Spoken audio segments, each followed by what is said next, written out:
Chapter 24. My present situation was one in which all voluntary thought was swallowed up and lost. I was hurried away by fury. Revenge alone endowed me with strength and composure. It moulded my feelings and allowed me to be calculating and calm at periods when otherwise delirium or death would have been my portion. My first resolution was to quit Geneva forever. My country, which, when I was happy and beloved, was dear to me, now, in my adversity, became hateful. I provided myself with a sum of money, together with a few jewels which had belonged to my mother, and departed. And now my wanderings began, which are to cease but with life.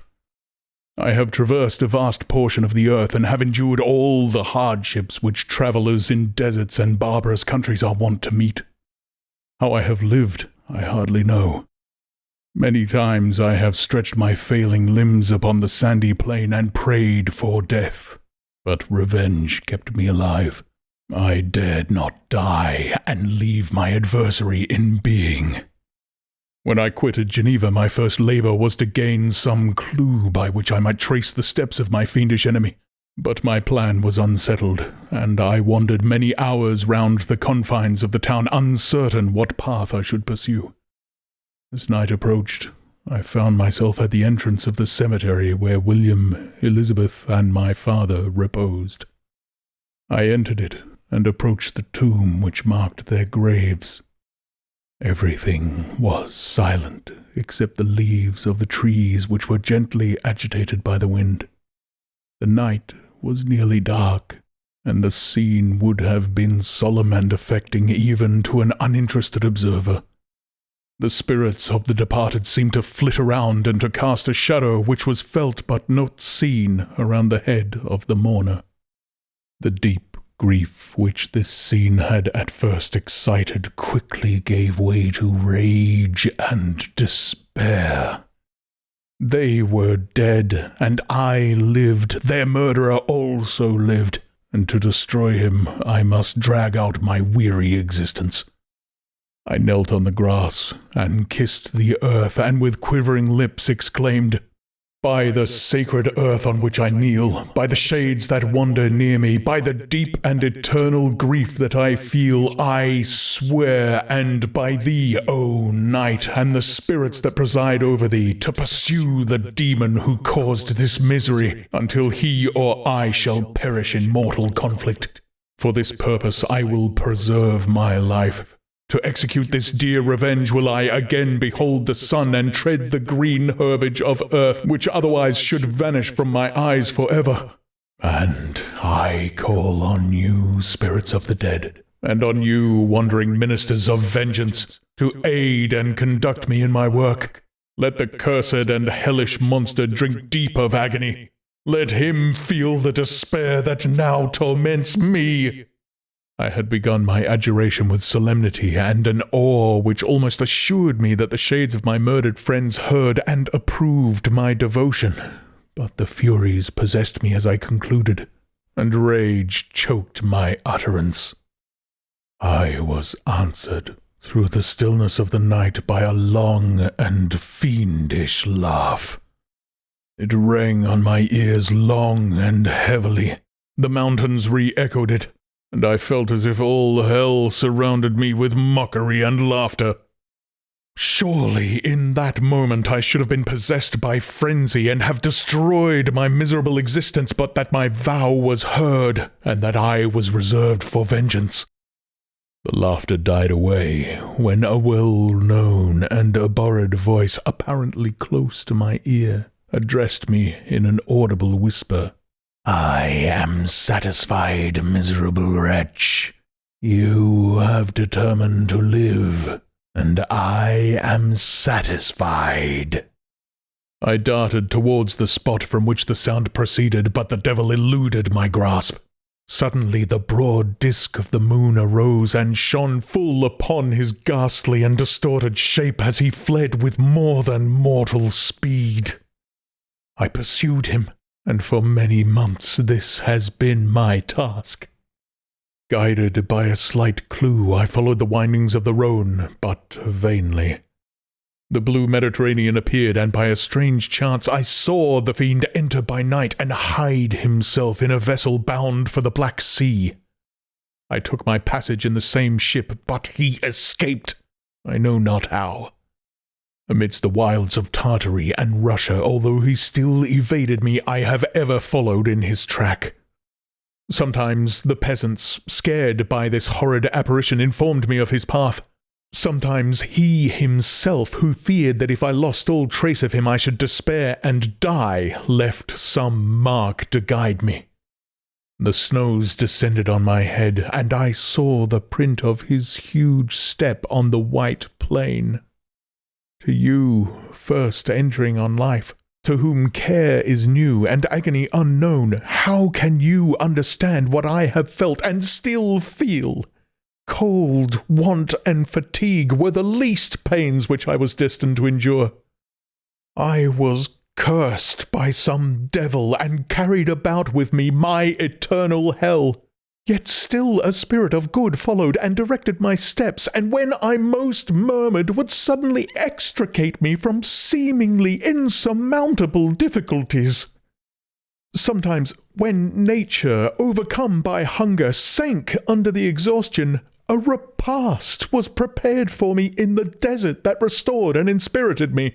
The fare was indeed coarse, such as the peasants of the country ate, but I will not doubt that it was set there by the spirits that I had invoked to aid me.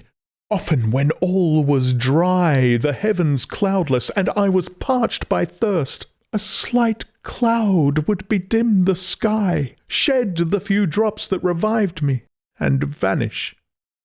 I followed, when I could, the courses of the rivers, but the demon generally avoided these, as it was here that the population of the country chiefly collected. In other places human beings were seldom seen, and I generally subsisted on the wild animals that crossed my path.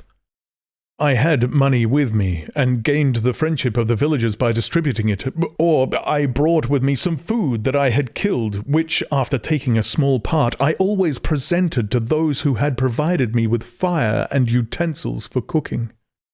My life, as it passed thus, was indeed hateful to me, and it was during sleep alone that I could taste joy. Oh, blessed sleep!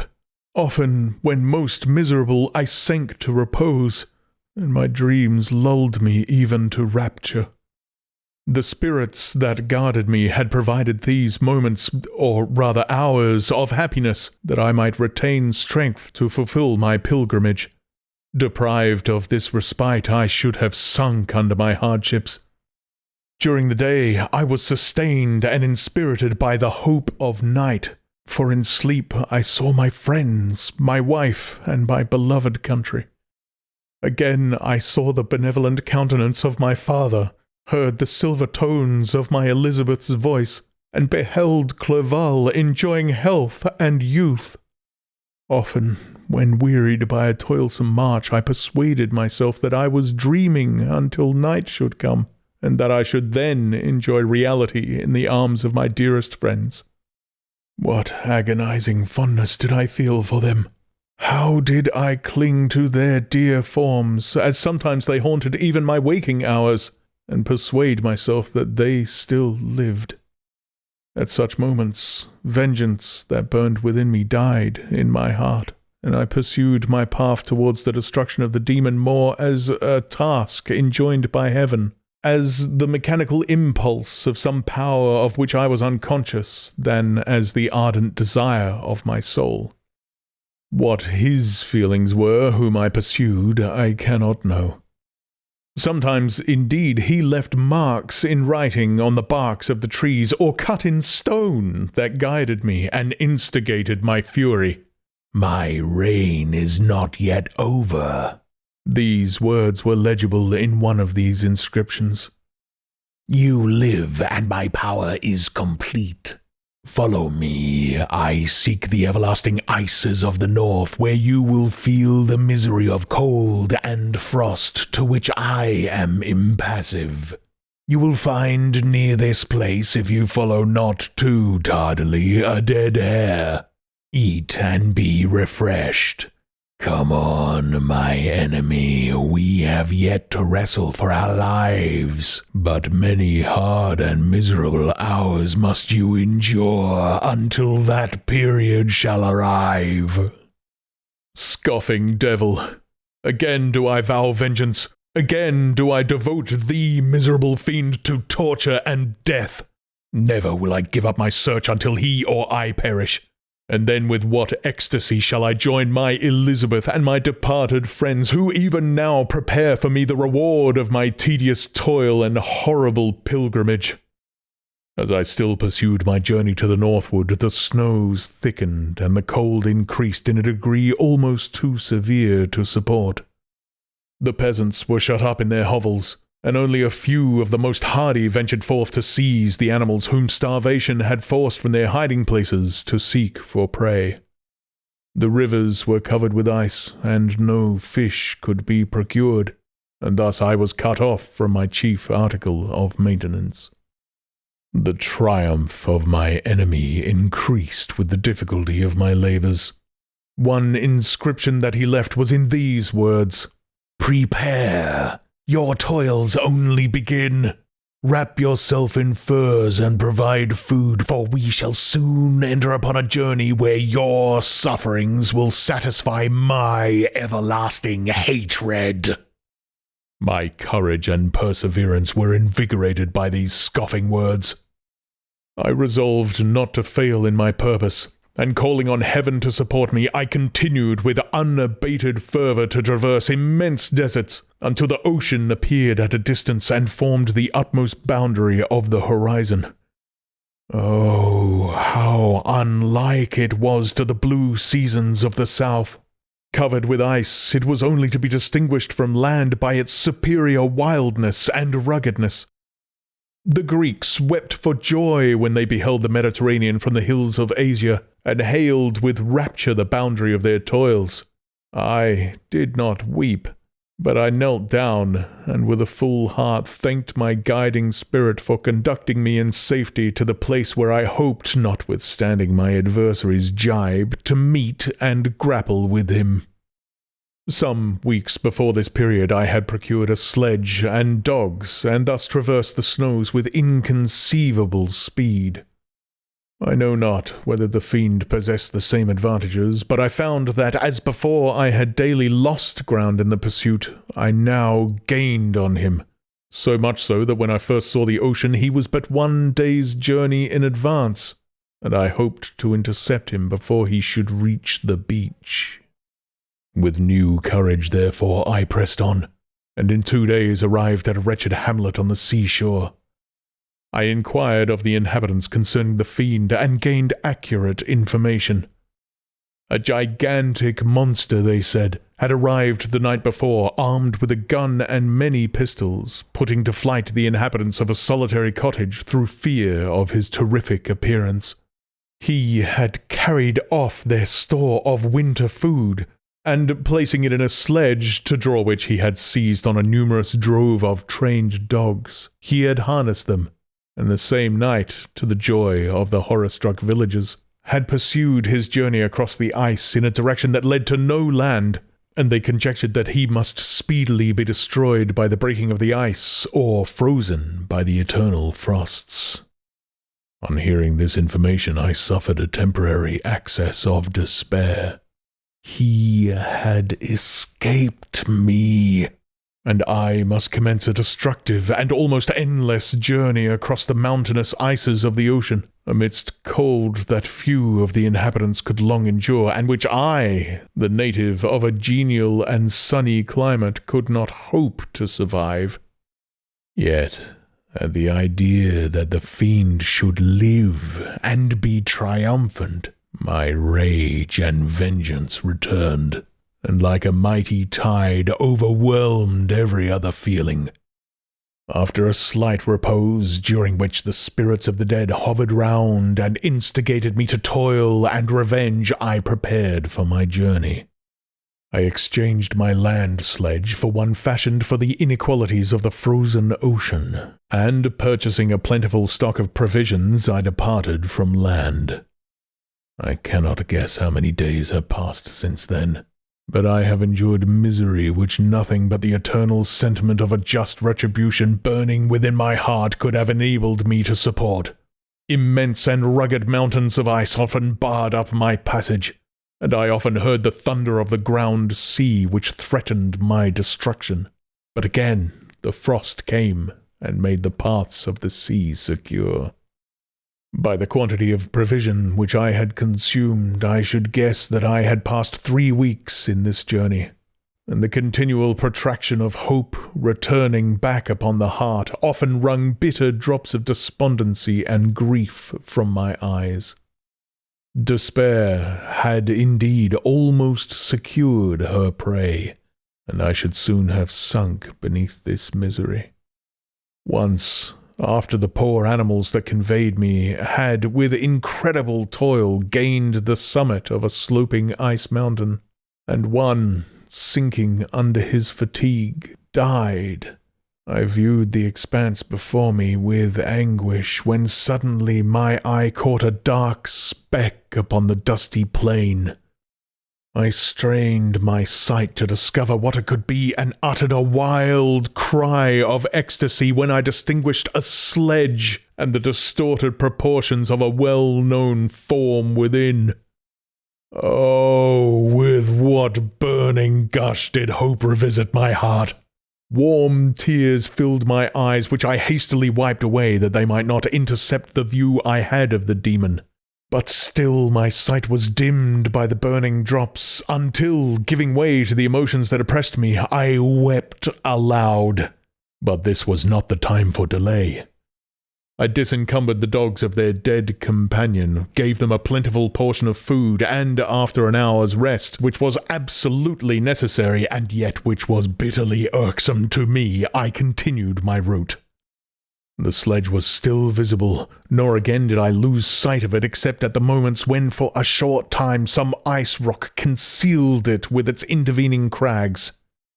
I indeed perceptibly gained on it, and when, after nearly 2 days' journey, I beheld my enemy at no more than a mile distant, my heart bounded within me. But now, when I appeared almost within grasp of my foe, my hopes were utterly extinguished, and I lost all trace of him more utterly than I had ever done before. A ground sea was heard, the thunder of its progress as the waters rolled and swelled beneath me became every moment more ominous and terrific. I pressed on, but in vain. The wind arose, the sea roared, and, as with the mighty shock of an earthquake, it split and cracked with a tremendous and overwhelming sound. The work was soon finished. In a few minutes a tumultuous sea rolled between me and my enemy, and I was left drifting on a scattered piece of ice that was continually lessening, and thus preparing for me a hideous death. In this manner many appalling hours passed. Several of my dogs died, and I myself was about to sink under the accumulation of distress when I saw your vessel riding at anchor and holding forth to me hopes of succour and life. I had no conception that vessels ever came so far north, and was astounded at the sight. I quickly destroyed part of my sledge to construct oars, and by these means was enabled, with infinite fatigue, to move my ice raft in the direction of your ship.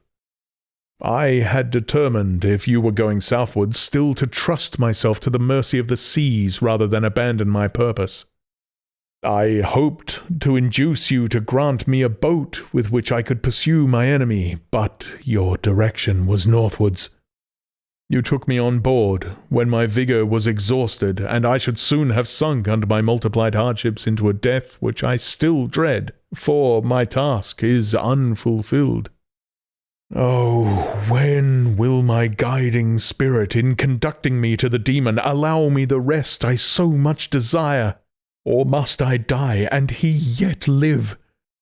If I do, swear to me, Walton, that he shall not escape, that you will seek him and satisfy my vengeance in his death.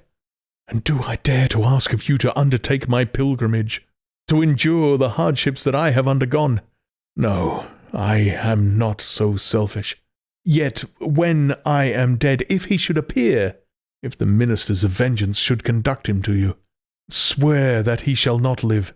Swear that he shall not triumph over my accumulated woes to survive, to add to the list of his dark crimes. He is eloquent and persuasive, and once his words had even power over my heart, but trust him not. His soul is as hellish as his form, full of treachery and fiend-like malice. Hear him not. Call on the names of William, Justine, Clerval, Elizabeth, my father, and of the wretched Victor, and thrust your sword into his heart. I will hover near and direct the steel aright.